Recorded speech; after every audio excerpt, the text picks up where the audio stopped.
Salut à tous, la team OL, tout même chaud pour Lyon Fan TV. Très heureux les gars de vous retrouver pour une nouvelle vidéo. J'espère que vous allez bien, vous devez sûrement aller bien. Puisque quand même l'Olympique Lyonnais s'est imposé 2-1 hier sur le terrain de Toulouse. Mais Dieu sait que c'était miraculeux, c'est ça, c'est un terme religieux. Eh bien, on doit vraiment bénir les dieux, ou plutôt les dieux nous ont bénis hier. Les dieux du football étaient avec nous et ils le sont quand même plutôt assez souvent sous Pierre Sage. Donc, est-ce que Pierre Sage est une bonne étoile? Je vous laisse décider, vous me direz dans les commentaires. En tout cas, victoire difficile, très difficile, mais victoire quand même. Il nous fallait absolument ces 3 points. Après la défaite contre Marseille le week-end dernier. N'hésitez pas les amis à vous abonner, très important, et puis vous mettez un petit pouce. Je vous rappelle que jeudi, nous ferons un Lyon Social Club pour le match entre les Rangers et l'Olympique Lyonnais. Ça se déroulera dès 20 h à l'arrêt sans souci. Le bar s'appelle le Fac Off.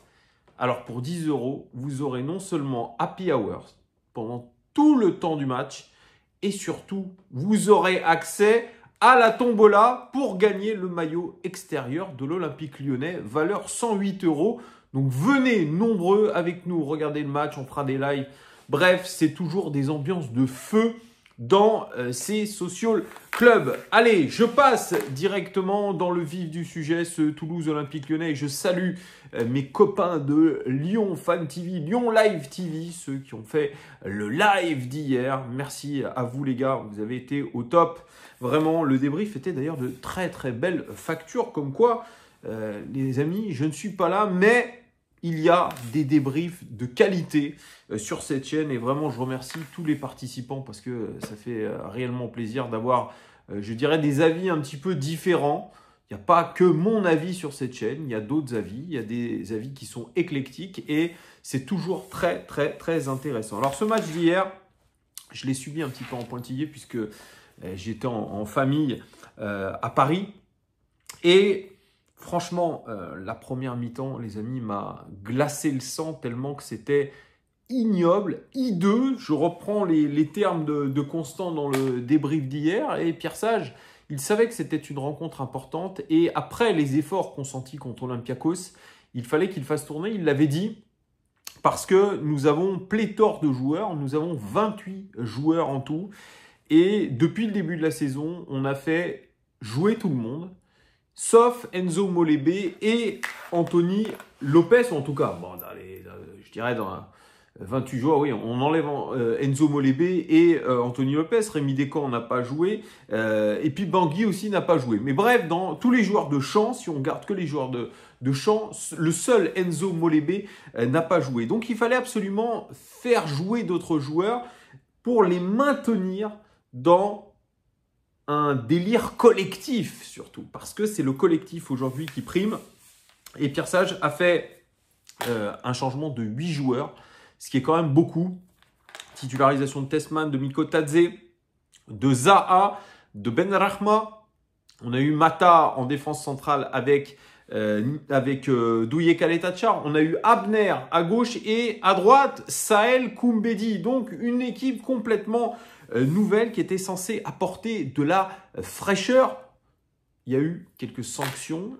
Orban n'était pas dans le groupe et Nouama pas dans le groupe non plus puisque en retard au dernier entraînement. Et j'ai l'impression qu'on est un petit peu dans la même chose que Luis Enrique avec Ousmane Dembélé. Il a tout simplement exclu du groupe Ousmane Dembélé pour la rencontre face à Arsenal. Et il l'a justifié. Il dit si quelqu'un ne respecte pas les obligations envers l'équipe ou n'est pas prêt dans une semaine aussi importante, je veux que mes joueurs soient dans les meilleures dispositions. Par conséquent, je l'ai mis à l'écart. Et il dit quelque chose aussi d'important. Il dit « J'ai signé pour prendre une équipe qui a une identité, qui joue au football. Est-ce que j'ai été engagé pour gagner des titres et la Ligue des Champions? Certainement pas. On m'a demandé de construire une équipe. » Alors c'est à peu près tout l'inverse qu'a demandé John Textor. Il a demandé, John Textor, le titre de champion de France, donc il n'a pas demandé à Pierre Sage de construire une équipe. Mais on est un petit peu dans cette même logique, que ceux qui ne respectent pas les règles, que ceux qui ne sont pas engagés à 100% dans notre équipe soient exclus. Et il a raison, Pierre Sage. Il doit être intransigeant, comme l'est Luis Enrique. Intransigeant avec la discipline et il va falloir faire des choix forts. Et ces choix forts, il est en train de les faire. Et il y a certains joueurs qui vont s'auto-exclure. Là, on a bien vu l'ami Nuama. Nuama, voilà, il n'est pas sérieux. Eh bien, il est exclu. Orban, j'imagine que c'est un petit peu la même chose. Il ne donne pas 100%. Eh bien, il est exclu. Et ce qu'on a vu dans cette première mi-temps de l'Olympique Lyonnais, absolument détestable dans les attitudes, c'est des joueurs qui marchent, des joueurs qui courent pas, le pressing qui n'est pas collectif, des joueurs complètement à côté de la plaque. On peut parler de Tessman, on peut parler de Cacré. Cacré, je rappelle sur ce match-là, capitaine. Il n'a pas les épaules en ce moment pour être capitaine. Il ne peut pas guider cette équipe. Et l'erreur de Pierre Sage, c'est de le maintenir là-dedans. Donc à un moment donné, il faut aussi pour Pierre Sage de réagir et de tirer les conclusions de ce qu'on a vu hier, notamment sur cette première mi-temps. Mikotadze, on sent bien que le garçon, il n'est pas dedans. Ça fait, depuis qu'il est arrivé, ça va pas, il traîne des chaussures, il n'a pas la confiance, il y a une stat qui est sortie, 007, Foot Mercato s'est moqué un petit peu de lui, l'agent 007, James Bond. 0 au but, 0 passe décisive en 7 rencontres. Avec le numéro 69 derrière, il nous a tartiné en disant ça y est, le retour du roi, nanani, nanana. On voit qu'aujourd'hui, c'est très compliqué. Il s'est mis une énorme pression, il s'est peut-être gouré en n'allant pas à Monaco. Et aujourd'hui, vraiment, il est en grande difficulté. Hier, il s'est créé une occasion qui aurait pu d'ailleurs faire but, mais c'est tout. On n'a pas vu quelqu'un qui était motivé. Je ne parle même pas de Wilfried Zaha qui s'est fait houspiller par son entraîneur qui a été sorti très rapidement parce que Dixit, Pierre Sage, il avait vu les mêmes choses que nous. Zaha, je vous le dis, malgré sa passe décisive contre Olympiakos, et moi je me suis dit, tiens, il arrive avec des intentions. Eh bien, ce qu'on peut voir de Wilfried Zaha, c'est beaucoup de bras levés, beaucoup d'énervement, et des pertes de balles à gogo et une attitude absolument déplorable. Et je vous fais un pronostic, c'est un joueur qui partira dès le mois de janvier. Il ne restera pas jusqu'à la fin de la saison à l'Olympique Lyonnais. Il va retourner à Galatasaray. C'est écrit d'avance parce que je suppose que cet état d'esprit va vite en agacer certains et va agacer en interne. Et on n'a pas besoin de ce genre de joueur. Donc certains s'excluent un peu en ayant des attitudes absolument pourries. Mais franchement, on peut mettre la globalité de l'équipe dans ces problèmes d'attitude sur cette première mi-temps, notamment à l'exception peut-être de Clinton Mata qui est assez incroyable. Clinton Mata, on a l'impression que c'est Rudiger par moment, tellement il bouche les trous, il colmate les brèches. Il est indispensable à notre équipe, Clinton Mata. Et je trouve qu'il est meilleur encore quand il est en défense centrale que sur un côté. Le jeune Koumbedi qui jouait son premier match de la saison n'a pas été lui non plus à la hauteur, comme Abner Neo, sélectionné en équipe du Brésil, qui malheureusement aujourd'hui, même si on a pu penser pendant la préparation que c'était une bonne recrue, aujourd'hui, dès que le niveau s'élève un peu, on voit que le garçon est plus que neutre. Et quand je disais la saison dernière que Tagliafico lui aussi était neutre, je pense quand même qu'il n'y a pas photo dans la concurrence entre Abner et Tagliafico. Tagliafico doit être titulaire. Au milieu de terrain, je vous ai parlé de Tessman. Qu'est-ce qu'on a vu de Tessman? Comme dirait Étienne Poker, il a un petit peu cette attitude de pomme de terre. Ce sont les termes d'Étienne Poker. Vous en traduirez ce que vous voulez. Mais on n'a pas vu un joueur qui va révolutionner le jeu de l'Olympique Lyonnais au milieu de terrain. C'est bien malheureux. Jordan Verretou, lui, fait un mauvais match aussi, perdu, à contre-temps. On a vu aussi beaucoup de Lyonnais qui faisaient des tacles ciseaux par derrière. Voilà, parce que, évidemment, mal placés, parce que dépassés. Et ça nous a coûté cher de toute façon, ça. Il y a eu des coups francs hyper intéressants pour Toulouse. Et ça leur a permis aussi d'ouvrir le score, de voir des attitudes comme ça, des joueurs qui se regardent comme ça. Et Lucas Perry a pris un banger, mais Lucas Perry, lui, fait partie des rares satisfactions hier, puisqu'il nous sort encore des parades assez incroyables, et notamment juste avant, les amis, de marquer le deuxième but, il fait une parade extraordinaire devant le Toulousain qui nous permet de rester dans le match et d'aller chercher ce résultat. Et c'est là où est tout le paradoxe de l'Olympique Lyonnais sous Pierre Sage, et je vous en parlerai. Il y a un super article de l'équipe que je vais vous lire rapidement dans le détail. Je ne sais pas si on peut dire ça comme ça, mais je vais vous le lire parce qu'il est intéressant et ça montre la patte Pierre Sage à un certain niveau. C'est qu'on est capable de gagner sur le buzzer. Et avec des joueurs très particuliers sortis du banc, des impact players. Et ça, c'est ce qui fait la caractéristique des équipes de Pierre Sage. On pensait que ça s'était limité à la saison dernière. Eh bien, pas vraiment, puisque l'Olympique Lyonnais est le roi des remontadas, le roi des retournements de situation. On a l'impression que quand on est mené, c'est la catastrophada. Eh bien, pas du tout. Ça donne un regain d'énergie. Et la force, finalement, de cette équipe, c'est que nous avons quand même un banc de touche. Et ce banc de touche, eh bien, il a des éléments qui peuvent faire parler leur qualité, parfois. Et ce qu'a dit aussi Ryan Cherki, c'est très fort. Il a dit on lui a posé la question, qu'est-ce qui a changé entre la première et la deuxième mi-temps? Il a dit le discours du coach.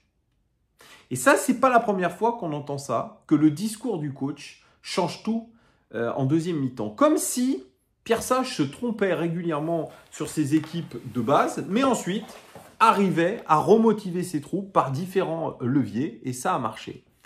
Et ça, c'est très très chouette, parce que l'égalisation, j'en ai pas parlé, elle est anecdotique tellement on a eu une chatte comme ça. C'est pas la chatte à Dédé, c'est la chatte à Pierrot, comme je dis. C'est miraculeux, et Pierre Sage l'a dit lui-même, j'attendais rien du tout, j'attendais rien de ce match, et j'attendais rien d'un résultat positif.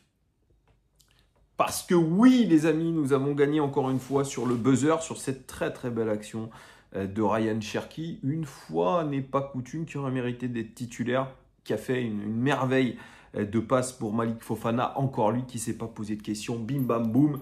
Ça a tiré une grande frappasse du gauche. Et magnifique, l'Olympique Lyonnais gagne dans les arrêts de jeu. Et cette statistique assez incroyable. L'OL a pris 53% de ses points après avoir été mené au score sous Pierre Sage. C'est quand même absolument hallucinant. Et donc, depuis la prise de fonction de Pierre Sage, l'OL a pris 53 points en 28 matchs de Ligue 1, dont 28 après avoir été mené au score. C'est assez hallucinant, les amis. Et là, l'équipe dit l'art du changement. Et c'est vrai, c'est ce que je vous disais, c'est le banc de touche. Il change tout. Alors, vous aviez Ryan Cherki, Malik Fofana, Alex Lacazette qui sont rentrés. Et tout ça a fait encore une fois cette différence. Et 30% donc des buts de l'Olympique Lyonnais, donc 14 sur 48, ont été inscrits par des joueurs entrés en cours de jeu. Avec Malik Fofana, 4 buts en tant que joker. Donc, forcément, c'est un game changer. Après, il y a le deuxième, c'est Orban. Mais bon, Orban est désormais hors groupe. Il y a aussi les rentrées de Ryan Cherki qui sont décisives. Mais c'est vraiment un impact qui est colossal. 14 réalisations marquées par des joueurs appelés à la tâche en cours de jeu. Ça a permis à l'OL de remporter la moitié de ses points en Ligue 1, 26 sur 53 sous l'Air Sage. C'est un truc de fou quand même. Et 40% des points, 21 sur 53, à partir du premier changement effectué. Donc le premier changement effectué, il est souvent à l'heure de jeu. Et là où on est encore plus fort, et je prends vraiment l'article de l'équipe, parce qu'il est extrêmement bien fait, c'est qu'on est absolument intraitable dans le temps additionnel. Et c'est là où on fait les différences, et c'est là où on rentre dans la tête des adversaires. C'est qu'ils savent qu'ils ne sont pas à l'abri, même dans le temps additionnel. Et ça, pour le coup, c'est un vrai avantage concurrentiel. Je le dis, c'est assez incroyable. Et là, c'est ce que dit l'article de l'équipe. Fofana a inscrit la 6e réalisation des Gones au-delà de la 90e minute de jeu en Ligue 1 en 2024. Plus que toute autre équipe. Ces buts au buzzer ont d'ailleurs permis à l'OL de remporter 8 points sur cette période. 2 à Toulouse, 2 contre Strasbourg. Et quand on y pense, c'est comme ça qu'on a décroché l'Europa League aussi à la dernière minute de la dernière journée la saison dernière. Donc, il y a un impact significatif des remplaçants sous Pierre Sage. Et quand on le fait 1 fois, 2 fois, on se dit c'est de la chance. 3 fois, on se dit ah, ça va tourner. Mais 4, 5, 6, 7 fois, on se dit que finalement, l'identité de l'Olympique Lyonnais sous Pierre Sage, c'est peut-être ça. Le management de la réaction. Parce que Pierre Sage, il active dans la tête de ses joueurs, surtout des remplaçants, qu'ils peuvent être les héros d'un match. Fofana, quand il marque, on sent une libération. Il y a un truc. Et ça, c'est très fort. Et ça doit rester comme ça. Et finalement, je pense que cette équipe lyonnaise, dès qu'elle est menée, elle ne panique jamais. Et elle a aussi de la chance. Elle a un gardien qui fait le taf. On a des situations favorables et ça, c'est chouette. On verra vraiment si ça se pérennise, mais c'est un vrai ADN. Hier, c'est, je crois, 0,42 expected goals. On a marqué 2 buts. On est clairement en surperformance. On a fait 4 tirs, on en a fait 1 cadré et on a marqué ce but de la victoire. C'est quand même aussi incroyable. On marque sur notre seul tir cadré de la rencontre. C'est un véritable hold-up, un véritable miracle, alors qu'on a perdu tous nos duels. Donc, finalement, cette équipe, on peut dire les 3 points et puis c'est tout. Mais franchement, ces 3 points, ils sont salvateurs. Les amis, dites-moi en commentaire ce que vous avez pensé de cette victoire miraculeuse de l'Olympique Lyonnais. Je vous dis à très très vite et je vous dis surtout à jeudi au FAC-Off. Arrêt sans souci à Lyon à partir de 20h. On va pouvoir regarder le match ensemble et vous allez pouvoir gagner le maillot extérieur de l'Olympique Lyonnais. Je vous fais des gros bisous et à très vite. Ciao.